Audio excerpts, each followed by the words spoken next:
just far too general. There is rot, and it's not everywhere. And this just reveals that I don't think she's that familiar with the situation she's in. And I've been listening to some of your work and Jonathan Haidt and trying to understand what's been going on over the last 2 years in universities, protected as I am in a business school, and starting to realize that it's not everywhere. Social justice perspective. The STEM fields are fine so far. Right. Yeah, and the business schools. Although there are moves into the business schools, but they're still doing all right. Philosophy is not doing too badly. Like, there are disciplines that have still remained untouched. And mostly what's happened so far is that if the discipline has a strong economic or scientific footing, it's proved much harder to corrupt. Empirical. Right? Yeah, that's right. That's right. For my part, so I play in the playground of sociology of religion, but all my stuff, well, most of my stuff is quantitative. So I wasn't familiar with what was going. I go to conferences where everybody has to have strong empirical evidence. I publish in journals that are international journals that are scientific study of religion is what we do. Right.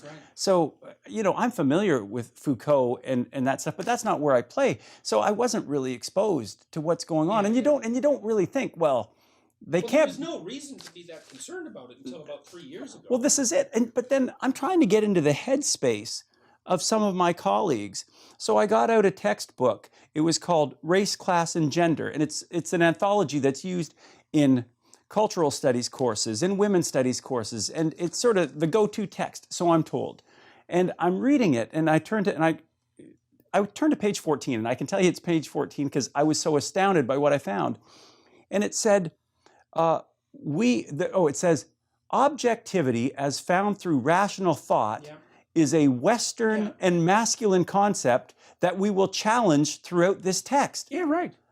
Yeah. And I said, it's too bad. It's too bad that you're shocked by that, because I couldn't believe it. So you want to go for irrational? The PC types have been saying exactly that since the 1970s. Like, that is they make no mistake about this. This is why McClatchy is wrong. This isn't something they're secreting in. This is the dead statement. Oh yeah, it's that. The whole notion of logic and coherence and empirical data, for that matter, evidence, is the very nature. Reject evidence. Let's question the definition of evidence, because the underlying idea. Remember, the underlying idea here is that all hierarchies are predicated on power. So if the reason that I put forward something as evidence isn't because it's evidence, it's because it's evidence that I get to have that position of power. And so if you're a postmodernist and you say, well, I'm going to question your evidence, what you think you're saying is you're going to question my claim to that arbitrary power. The whole idea that there's evidence outside of claims of arbitrary power, the postmodernists dispensed with that in the 1970s. That's Derrida. That's exactly what he said. And all this time I've been trying to get samples of thousands so that I could say, this is a little bit, we can say something, we can generalize. No, that just demonstrates how thoroughly entrenched you are in the reigning patriarchal ideology. I guess, and I was just hoping to get beyond anecdotal. There's no beyond anecdotal. That's become a methodology. Well, that's lived experience. It's called autoethnography. There's a technical term for it, and autoethnography is the publication of of a private diary, essentially, in a hypothetically reputable academic journal. It's only because of in the last 3 or 4 years that these things have been happening that I say, well, where do they get this? How do they find these thoughts? Yes, well, we don't want to fall into the mistake of making the assumption that this hasn't been thought through. No. People are not just misunderstanding what evidence is. That isn't what's happening at all. When they say they want to question the definition of evidence, that's exactly what they mean. When they say we want to question the definition of evidence because the definition of evidence currently supports the scientific power structure in chemistry, say, and that's fundamentally dominated by, let's say, white men, we can go after the definition of evidence itself. And that's how we're going to bring it down. And so the next people on the hit list are going to be the biologists. They're already under attack from the social justice warriors. I just read a paper warriors. that said that mathematics is whiteness. Yeah, definitely. I didn't know that mathematics could have a race. Mm-hmm. Yeah, but the thing is, there's nothing illogical about these claims once you accept the central axioms. The axioms are straightforward. The world is a battleground of power hierarchies. That's what it is. There isn't anything else outside of that. And each power hierarchy generates its own internal narrative, including rules for what constitutes evidence, that support and buttress the structure of that hierarchy.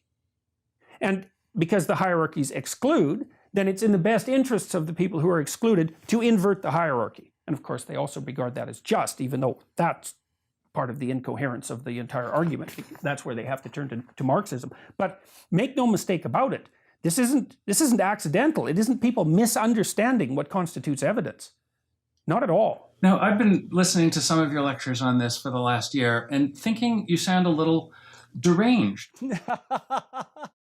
Well, I might be a little deranged, but I'm not deranged about this. And then this whole episode with Lindsay Shepard just proves that every dimension of this is about power. The doublespeak, the changing of terminology from harm, the exposing people to ideas could be violent, the sacred circling around the victim group.